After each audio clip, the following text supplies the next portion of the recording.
Husband வந்து rice வேணாம், சப்பாத்தியே போதும் சாப்பிட்றதுக்கு அப்படின்னு சொன்னாங்க. இது வந்து நான் 3rd டைம் ட்ரை பண்ணுறேங்க. சப்பாத்திக்கு கொஞ்சம் புளிப்பாக தொக்கு வைக்கலாம் அப்படின்னு சொல்லிட்டு தான் என்கிட்ட இருக்கிறத எல்லாமே சேர்த்து போட்டு வச்ச மாதிரி ஒரு தொக்கு தாங்க இது. கேப்சிகம், தக்காளி, வெங்காயம், மாங்காய் இதெல்லாம் போட்டு ஒரு தொக்கு ரெடி பண்ணியாச்சு.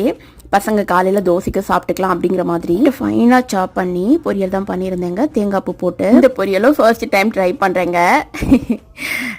இது வந்து பார்த்தீங்கன்னா ரேடிஷ் பொரியல் எல்லாம் கொடுப்பாங்கல்லங்க, பச்சை கலர் பட்டாணி சுண்டல், அதை தான் ரேடிஷ் பொரியலில் போட்டிருக்கேன். இதில் ஒரு டேஸ்ட் அண்ட் ஃப்ளேவருக்காக தேங்காய் பூ, சோம்பு அரைச்சி போட்டிருக்கேங்க. செம்ம டேஸ்ட்டாக இருக்கும் நம்ம சப்பாத்தியோட சாப்பிடும்போது. சப்பாத்தி நான் சொன்னேன் இல்லைங்க, ஸ்வீட் பொட்டேட்டோ சப்பாத்தி தான். ஸ்வீட் பொட்டேட்டோவை இட்லி தட்டில் பாயில் பண்ணிவிட்டு அதுக்கப்புறம் நம்ம மாவு பிசையும் போது சேர்த்து போட்டு பசைஞ்சு பண்ணேங்க. லஞ்ச் பாக்ஸ்க்கு என்ன பண்ணலான்னு யோசிச்சே சில டைம் கன்ஃபியூஸ் ஆகி நம்ம கிட்ட ஃப்ரிட்ஜில் என்ன இருக்கோ எல்லாத்தையும் சேர்த்து போட்டு ரெடி பண்ணதான் இன்னைக்கு லஞ்சுங்க.